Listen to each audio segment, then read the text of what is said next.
গ্রামের প্রাকৃতিক দৃশ্য, খোলা মাঠ, ধানক্ষেত, কাঁচা রাস্তা। রেহানা গ্রামের প্রাথমিক বিদ্যালয়ের বারান্দায় দাঁড়িয়ে, তার হাতে খাতা যেখানে সে স্কুলের বাচ্চাদের নাম লিখেছে। সে তার শিক্ষক জীবনের স্বপ্ন সম্পর্কে চিন্তা করেছে। হঠাৎ তার ছোট বোন লাবণী দৌড়ে আসে। আপাকে মা ডাকছে, বিয়ের কথা বলতে এসেছে কেউ। রেহানার বাবা মা চিন্তিত মুখে অতিথিদের অভ্যর্থনা করছেন। জামিলের পরিবার এসেছে। জামিল একটি ভালো চাকরি করে। শহুরে পোশাকে তাকে বেশ আকর্ষণীয় দেখাচ্ছে। রেহানা চা নিয়ে আসলে জামিলের মা মৃদু হেসে বলে, মেয়েটি তো বেশ ভালোই। এদিকে রেহানার মনে দ্বিধা, এই বিয়ে কি তার নিজের জন্য নাকি পরিবারের জন্য। বিয়ের প্রাথমিক কথাবার্তা চূড়ান্ত হয়, কিন্তু জামিলের মা সঙ্গে সঙ্গে বলেন, বিয়েতে কিছু ব্যবস্থা তো করতে হবে, তাই না? আজকাল তো ফ্রিজ, টিভি আর বাইক ছাড়া একটা সংসার চলে না। রেহানার বাবা চুপ করে থাকেন, কিন্তু ভেতরে ভেতরে তিনি কাঁপছেন। বাড়ি ফিরে রেহানা বাবা মাকে জিজ্ঞেস করে, এটা কি আমাদের দায়িত্ব? যৌতুক তো অন্যায়। বাবা মৃদু গলায় বলেন, সবাই যা করে আমাদেরও তাই করতে হবে। রেহানা সোজাসাপটা জানায়, আমি এই অন্যায়ের অংশ হব না। পরিবারের মধ্যে দ্বন্দ্ব শুরু হয়। মা বলে, মেয়েদের তো একটা বয়সে বিয়ে করতেই হয়। যদি এভাবে সবাইকে না মানো, তাহলে কেউ তোমাকে বিয়ে করবে না। রেহানা চুপচাপ শুনে। পরের দিন সকালে রেহানা স্কুলে যায়। তার মন ভারী। সহকর্মী রাশিদা ম্যাডাম তাকে বোঝায়, তুমি শিক্ষিত মেয়ে, তোমার উচিত সমাজের অন্যায়ের বিরুদ্ধে রুখে দাঁড়ানো। রেহানা সাহস পায়। জামিলের পরিবার আবারও চাপ দিতে শুরু করে। তারা সরাসরি জানায়, যদি যৌতুকের টাকা না দেওয়া হয় তবে এই বিয়ে হবে না। মতিউর মিয়া নিরুপায় হয়ে পড়েন। রেহানার ছোট্ট বোন লাবণী বাবাকে কাঁদতে দেখে কিন্তু কিছু বলতে পারে না। রেহানা বাবাকে বোঝানোর চেষ্টা করে। সে বলে, বাবা, যদি আমরা এখনই না রুখি তবে এ প্রথা কখনো বন্ধ হবে না। যৌতুক দিয়ে বিয়ে করে আমি সুখী হতে পারবো না। জামিল রেহানার সঙ্গে দেখা করতে আসে।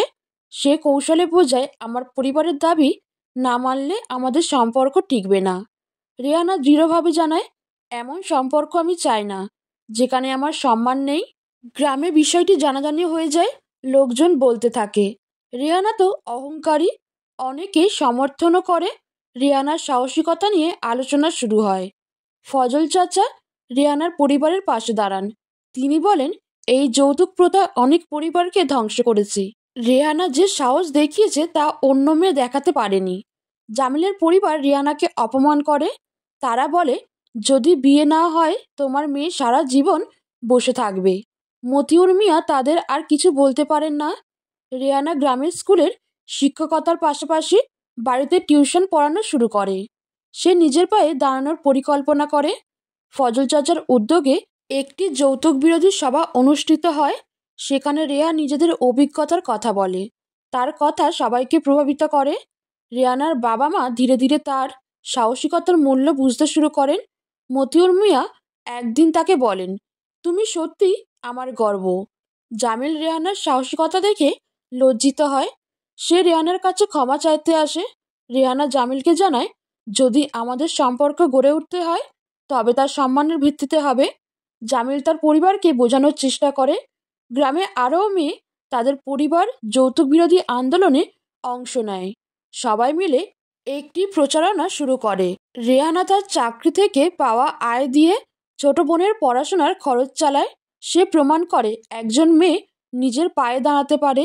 জামিলের পরিবার রেহানার অবস্থানের প্রতি সম্মান প্রদর্শন করে। তারা যৌতুকের দাবি থেকে সরে আসে। এই অংশে গল্পে রেহানা একটি অনুপ্রেরণার প্রতীক হয়ে ওঠে। তার প্রচেষ্টায় যৌতুকের কুপ্রথা গ্রামে হ্রাস পেতে শুরু করে। শেষে রেহানা নিজের সম্মান বজায় রেখে নতুন জীবন শুরু করে। তার সিদ্ধান্ত সমাজে একটি ইতিবাচক পরিবর্তনের সূচনা করে। গল্পের শিক্ষণীয় দিক হল, যৌতুক কেবলমাত্র পরিবার নয়, সমাজের জন্য ক্ষতিকর। মেয়েদের শিক্ষার মাধ্যমে তাদের আত্মনির্ভরশীল করে তুললে তারা অন্যায়ের বিরুদ্ধে রুখে দাঁড়াতে পারে। সঠিক সিদ্ধান্ত এবং সাহস সমাজে বড় পরিবর্তন আনতে পারে। ধন্যবাদ।